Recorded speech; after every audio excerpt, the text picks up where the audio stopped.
Israel और Hamas के युद्ध को 3 दिन बीत चुके हैं और चौथे दिन भी लगातार हमले जारी हैं। हर तरफ तबाही का मंजर है। लाशों के ढेर में हर कोई अपनों को तलाश रहा है। चीख पुकार के बीच भी धमाकों का शोर थम नहीं रहा है। हमास आतंकियों के हमले से इजराइल में भारी तबाही मची है।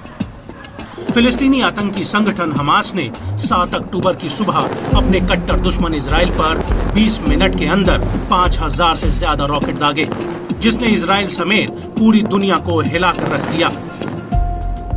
लेकिन हमास के इस भीषण हमले के बाद इजराइल भी चुप नहीं बैठा और लगातार 2 दिनों से गाजा पट्टी और फिलिस्तीन के इलाकों में बमों की बारिश की जा रही है। नुकसान दोनों तरफ हुआ है। मौत का आंकड़ा 1600 को पार कर गया है। वहीं इसी बीच सभी ओर से मासूमों की जिंदगियां तबाह करने के लिए एक शख्स को जिम्मेदार माना जा रहा है। उसका नाम है मोहम्मद डायफ। मोहम्मद डायफ हमास के मिलिट्री विंग का चीफ कमांडर है। साल 2002 से डायफ हमास की सैन्य शाखा का प्रमुख है। एक रिपोर्ट के अनुसार डायफ का जन्म के समय नाम मोहम्मद दीन इब्राहिम अल मसरी था।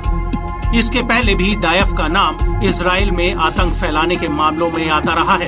अब भी इस आतंकी मोहम्मद डायफ को अपने किए पर कोई पछतावा नहीं है।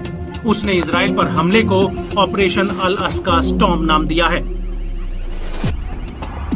यहाँ तक कि एक बयान में मोहम्मद डायफ ने कहा कि ऑपरेशन अल अस्का स्टॉर्म गाजा की 16 साल की नाकेबंदी, इजरायली कब्जे और हाल की घटनाओं की पूरी श्रृंखला का जवाब था। वहीं इजराइल पूरी ताकत के साथ हमास को जवाब देने में जुटा है। पश्चिमी देश भी इस जंग में इजराइल का समर्थन कर रहे हैं।